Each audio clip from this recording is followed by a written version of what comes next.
Hello dear students, ராஷ்டிர பாஷா ஸ்டூடெண்ட்ஸுக்கு paper 1ல் first question கொடுத்துருக்காங்க இல்லையா, உங்களுக்கு பாவார்த்த சந்தர்ப்பம் கேட்குறாங்கல்ல, அதில் இம்பார்ட்டன்ட் பாருங்கள். உங்களுக்கு அதில் 5 கொடுத்து 2 கேட்குறாங்க.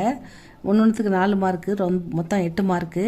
அது உங்களுக்கு ரொம்ப ஈஸியாக தான் இருக்கும் ஸ்டூடெண்ட்ஸ். ஏற்கனவே நம்ம அதில் எஸ்ஏலாம் உங்களுக்கு போட்டிருக்கோம். இப்போ பிப்ரவரி 2026க்கு இந்த இம்பார்ட்டன்ட் பாருங்கள். அதில் ஒன்று வந்து முஜே தோடு லேனா வனமாலி உஸ் பத் மே தேனா தும் ஃபேங்க் மாத்ருபூமி பர் ஷீஷ் சடானே ஜிஸ் பத் ஜாவே வீர் அனேக். இது எவ்வளோ அற்புதமான ஒரு போயம் ஸ்டூடெண்ட்ஸ். இது அந்த வனமாலி கிட்ட சாகு போயம்லேருந்து கொடுத்துருக்காங்க. அந்த வனமாலி கார்டனர், வனமாலினா யாருன்னா தோட்டக்காரர், அவர்கிட்ட வந்து முஜே தோடு லேனா என்னை பறிச்சு எடுங்க, என்னை எடுத்துகிட்டு போயிட்டு வனமாலி தோட்டக்காரரே என்னை பறிச்சு எடுங்க. உஸ் 10 பர் அந்த பாதையில், அந்த 10ன்னா அந்த பாதை, அதில் வந்து நீங்கள் தேனா தும் ஃபேங்க், நீங்கள் அங்கே போய் அந்த பாதையில் போய் வீசிடுங்க. அந்த பாதையில் தான் வந்து மாத்ருபூமி பர் தாய்நாட்டுக்காக சீஷ் சடானே தன் உயிரையே பலி கொடுக்க தயாராக இருக்கின்ற வீரர்கள் ஜிஸ் 10 ஜாவே அந்த வழியை தான் நடந்து போவாங்க. வீரனே நிறைய வீரர்கள் நம்ம நாட்டுக்காக தன் உயிரையும் தியாகம் செய்ய தயாராகிற வீரர்கள் நடந்து போகிற அந்த பாதையில் என்னை பறித்து வீசுங்க அப்படின்னு அந்த பூ வந்து வனமாலி கிட்ட, கார்டனர்கிட்ட சொல்லுது. அதான் சாகு போயம் ஸ்டூடெண்ட்ஸ். இந்த போயம் பாருங்கள், இதுலேருந்து நீங்கள் ஈஸியாக நீங்கள் இதை எழுதிடலாம். இது ரொம்ப ஈஸியான ஒரு போயம் தான். கவி அவர் கவிதா, கவிதையும் கவிஞரும். அதாவது கவின்னா கவிஞர், அவர் கவிதானா கவிதை போட்டுட்டு யஹ் பத்யாம்ஷ் இந்த வரிகள் சாகு நாம கவிதா சே தியாகையாக, சாகு என்ற பெயருடைய கவிதையிலிருந்து கொடுக்கப்பட்டுள்ளது. இஸ் கவிதா கே கவி இந்த கவிதையின் கவிஞர் மாக்கன்லால் சதுர்வேதி ஹ. இந்த கவிஞர் யாருன்னா, இதை சாகு கவிஞர் யாரு? மாக்கன்லால் சதுர்வேதி. ஆப்கா ஜன்ம அவருடைய பிறப்பு மத்திய பிரதேஷ் மே ஹுவா, மத்திய பிரதேசத்தில் அவர் பிறந்தார். ஆப் ராஷ்ட்ரிய ஆந்தோலனோ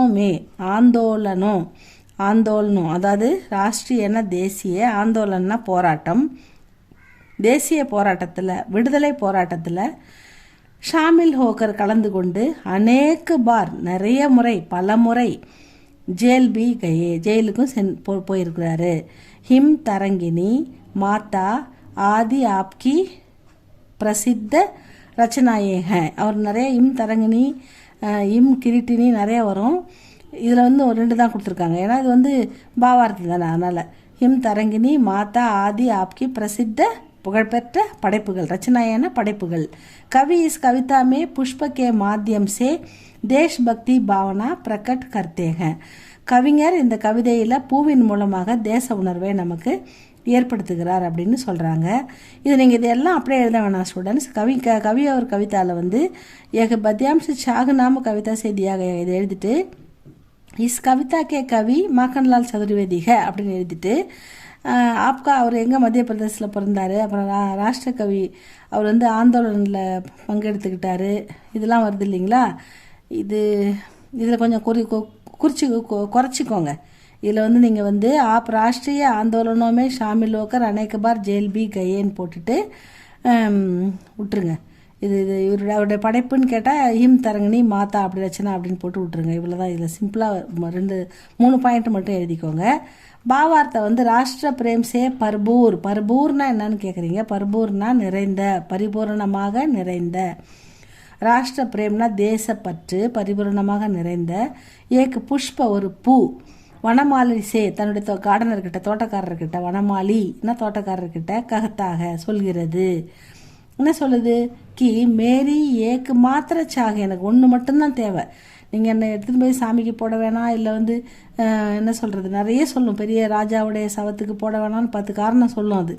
பட் அதெல்லாம் இந்த போயமில் வரல. அதனால் என்ன வேணுன்றதை மட்டும் வந்திருக்கு. அதனால் அது எங்கெல்லாம் போட வேணான்ற காரணத்தெல்லாம் சொல்லிக்கிட்டே இருக்கும். ஆனால் இப்போ இதில் வந்து எங்கே என்ன போடணுன்றதை மட்டும் சொல்கிறதால இதை ஈஸியாக நீங்கள் முடிச்சிடுங்க.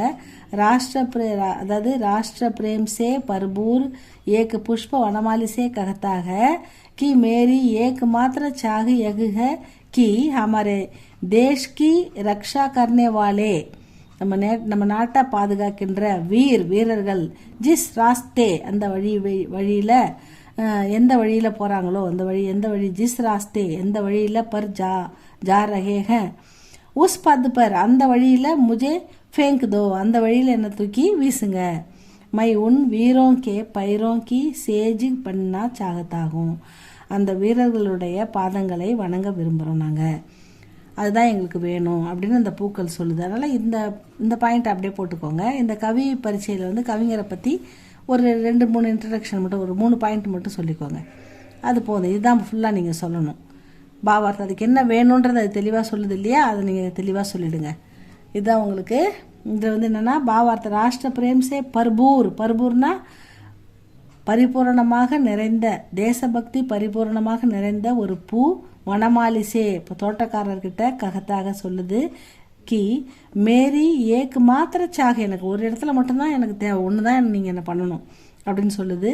யகு என்னன்னா ஹமாரே தேஷ்கி நம்ம நாட்டுக்கு, நம்ம நாட்டை ரக்ஷா கர்னே வாலே பாதுகாக்கின்ற வீரர்கள், அதாவது யாருன்னா ஆர்மி சோல்ஜர்ஸ், வீர் ஜிஸ் ராஸ்தே அவங்க எந்த வழியில், பர் ஜா ரஹேக போய்கிட்டு இருக்காங்களோ, உஸ் பத்து பர் அவங்க போகிற அந்த வழியில், முஜே ஃபேங்க் தோ எங்களை தூக்கி வீசுங்க, மை நாங்கள் உன் வீரோங்கே அந்த வீரர்களுடைய, பைரோன்னா கால்களை எங்கள் மேலே போடும் இல்லையா, அவங்க வந்து எங்களை மெரிச்சிக்கிட்டே போவாங்க. ஸோ அந்த மாதிரி அப்படி போகும்போது பைரோங்கி சேஜுக்கு பண்ணால் சாகத்தாகும் அவங்க பாதங்களை நாங்கள் வணங்க விரும்புகிறோம் அப்படின்னு சொல்லி இந்த பூக்கள் கேட்குறதா இது வந்து கொடுத்துருக்காங்க ஸ்டூடெண்ட். சாகு போயமில் இதை படித்து எழுதுங்க. இதில் வந்து உங்களுக்கு ஒரு முக்கியமான பாயிண்ட்டை மட்டும் கூட எழுதுங்க போதும். ஏன்னா ஆனால் முக்கியமாக கவி அவர் கவிதான்றத ஹெட்லைன் கண்டிப்பாக போடணும், பாவார்த்தன்றதை போடணும், கவிஞர் பேரும் கவிதை பேரும் எழுதினாலே ஒரு 2 மார்க் கிடச்சிரும். அதுக்கப்புறம் வந்து கவிஞரை பற்றி சுருக்கமாக ஒரு 2 வரியில் ஒரு 1.5 வரியில் சொல்லிவிட்டு இந்த பாவார்த்தை மட்டும் நல்லா தெளிவாக சொல்லுங்கள். அவ்வளோதான் தேவை ஸ்டூடெண்ட்ஸ். இதை எழுதி பாருங்கள், இதை படித்து பாருங்கள். இந்த இன்னொரு இம்பார்ட்டன்ட் நம்ம இப்போ போடலாம். இது உங்களுக்கு பிடிச்சிருந்ததுன்னா லைக் பண்ணுங்கள், சப்ஸ்கிரைப் பண்ணுங்கள் ஸ்டூடெண்ட்ஸ்.